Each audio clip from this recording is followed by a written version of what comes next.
1 Nephi chapter 4. Nephi slays Laban at the Lord's command and then secures the plates of brass by stratagem. Zoram chooses to join Lehi's family in the wilderness. And it came to pass that I spake unto my brethren, saying, Let us go up again unto Jerusalem, and let us be faithful in keeping the commandments of the Lord. For behold, he is mightier than all the earth. Then why not mightier than Laban and his 50, yea, or even than his tens of thousands? Therefore let us go up, let us be strong like unto Moses, for he truly spake unto the waters of the Red Sea, and they divided hither and thither. And our fathers came through out of captivity on dry ground, and the armies of Pharaoh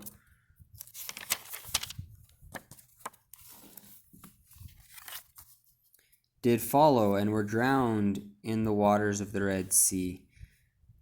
Now, behold, ye know that this is true, and ye also know that an angel hath spoken unto you. Wherefore can ye doubt? Let us go up. The Lord is able to deliver us, even as our fathers, and to destroy Laban, even as the Egyptians. Now, when I had spoken these words, they were yet wroth, and did still continue to murmur. Nevertheless, they did follow me up until we came without the walls of Jerusalem. And it was by night, and I caused that they should hide themselves without the walls. And after they had hid themselves, I, Nephi, crept into the city, and went forth towards the house of Laban. And I was led by the Spirit, not knowing beforehand the things which I should do. Nevertheless, I went forth, and as I came near unto the house of Laban, I beheld a man, and he had fallen to the earth before me, and he was drunken with wine. And when I came to him, I found that it was Laban, and I beheld the sword, and I drew it forth from the sheath thereof, and the hilt thereof was of pure gold, and the workmanship thereof was exceedingly fine. And I saw that the blade thereof was of the most precious steel. And it came to pass that I was constrained by the Spirit that I should kill Laban. But I said in my heart, Never at any time have I shed the blood of man. And I shrunk and would that I might not slay him. And the Spirit said unto me again, Behold, the Lord hath delivered him into thy hands. Yea, and I also knew that he had sought to take away mine own life. Yea, and he would not hearken unto the commandments of the Lord. And he also had taken away our property. And it came to pass that the Spirit said unto me again, Slay him, for the Lord hath delivered him into thy hands. Behold, the Lord slayeth the wicked to bring forth his righteous purposes. It is better that one man should perish than that a nation should dwindle and perish in unbelief. And now when I, Nephi, had heard these words, I remembered the words of the Lord, which he spake unto me in the wilderness, saying that, Inasmuch as thy seed shall keep my commandments, they shall prosper in the land of promise. Yea, and I also thought that they could not keep the commandments of the Lord according to the law of Moses, save they should have the law. And I also knew that the law was engraven upon the plates of brass. And again I knew that the Lord had delivered Laban into my hands for this cause, that I might obtain the records according to his commandments. Therefore I did obey the voice of the Spirit, and took Laban by the hair of the head. And I smote off his head with his own sword. And after I had smitten off his head with his own sword, I took the garments of Laban, and put them upon mine own body, yea, even every whit. And I did gird on his armor about my loins. And after I had done this, I went forth unto the treasury of Laban. And as I went forth towards the treasury of Laban, behold, I saw the servant of Laban, who had the keys of the treasury. And I commanded him in the voice of Laban that he should go with me into the treasury. And he supposed me to be his master Laban, for he beheld the garments and also the sword girded about my loins.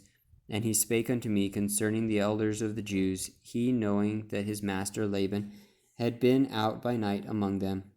And I spake unto them as if it had been Laban. And I also spake unto him that I should carry the engravings which were upon the plates of brass to my elder brethren who were without the walls. And I also bade him that he should follow me. And he, supposing that I spake of the brethren of the church, and that I was truly that Laban whom I had slain, wherefore he did follow me. And he spake unto me many times concerning the elders of the Jews, as I went forth unto my brethren, who were without the walls. And it came to pass that when Laman saw me, he was exceedingly frightened, and also Lemuel and Sam, and they fled from before my presence, for they supposed it was Laban, and that he had slain me, and had sought to take away their lives also. And it came to pass that I called after them, and they did hear me. Wherefore they did cease to flee from my presence. And it came to pass that when the servant of Laban beheld my brethren, he began to tremble, and was about to flee from before me, and return to the city of Jerusalem.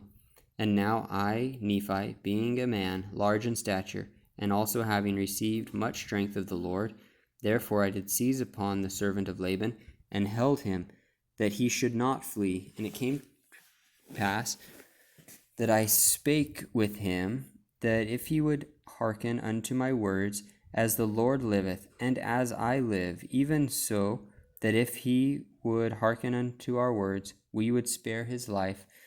And I spake unto him, even with an oath, that he need not fear, that he should be a free man like unto us, if he would go down in the wilderness with us. And I also spake unto him, saying, Surely the Lord hath commanded us to do this thing, and shall we not be diligent in keeping the commandments of the Lord? Therefore, if thou wilt go down into the wilderness unto my father, thou shalt have place with us. And it came to pass that Zoram did take courage at the words which I spake. Now Zoram was the name of the servant.